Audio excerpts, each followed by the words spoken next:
తృణమూల్ కాంగ్రెస్ పార్టీలో అంతర్గత సంక్షోభం మరింత ముదురుతోంది. ఇప్పటికే పలువురు ఎమ్మెల్యేలు తిరుగుబాటు జెండా ఎగరవేగా ఇప్పుడు ఆ సెగ కాస్త ఎంపీల వరకు చేరినట్లు కనిపిస్తోంది. టీఎంసీ ఎంపీలు కూడా తిరుగుబాటు చేసేందుకు సిద్ధమయ్యారన్న ప్రచారం రాజకీయ వర్గాల్లో జోరుగా సాగుతోంది.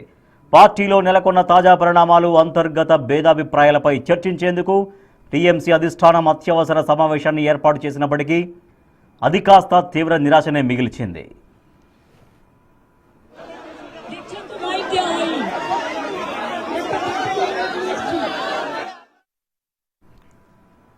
పార్టీకి ఉన్న మొత్తం 13 మంది లోక్సభ ఎంపీల్లో ఈ కీలక సమావేశానికి కేవలం 6 మాత్రమే హాజరయ్యారు. మిగిలిన 7 ఎంపీలు సమావేశానికి రాకుండా ముఖం చాటేయడంతో టీఎంసీ అధిష్టానానికి పెద్ద షాక్ తగిలినట్లయింది.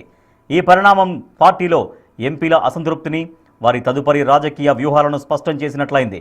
త్వరలోనే అక్కడ కూడా గ్రూపులుగా చీలిపోయే ప్రమాదం ఉందని విశ్లేషకులు భావిస్తున్నారు.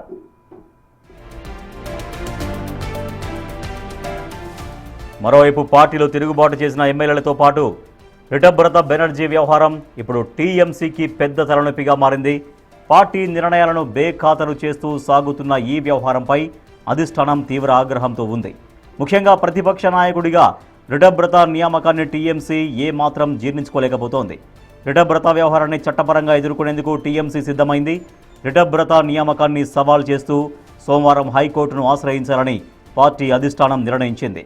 ఒకవైపు సొంత పార్టీ ఎంపీలు ముఖం చాటేయడం, మరోవైపు ఎమ్మెల్యేల తిరుగుబాటుతో అట్టుడుగుతున్న తృణమూల్ కాంగ్రెస్ ఈ సంక్షోభం నుంచి ఇప్పట్లో గట్టెక్కేటట్లు కనిపించడం లేదు.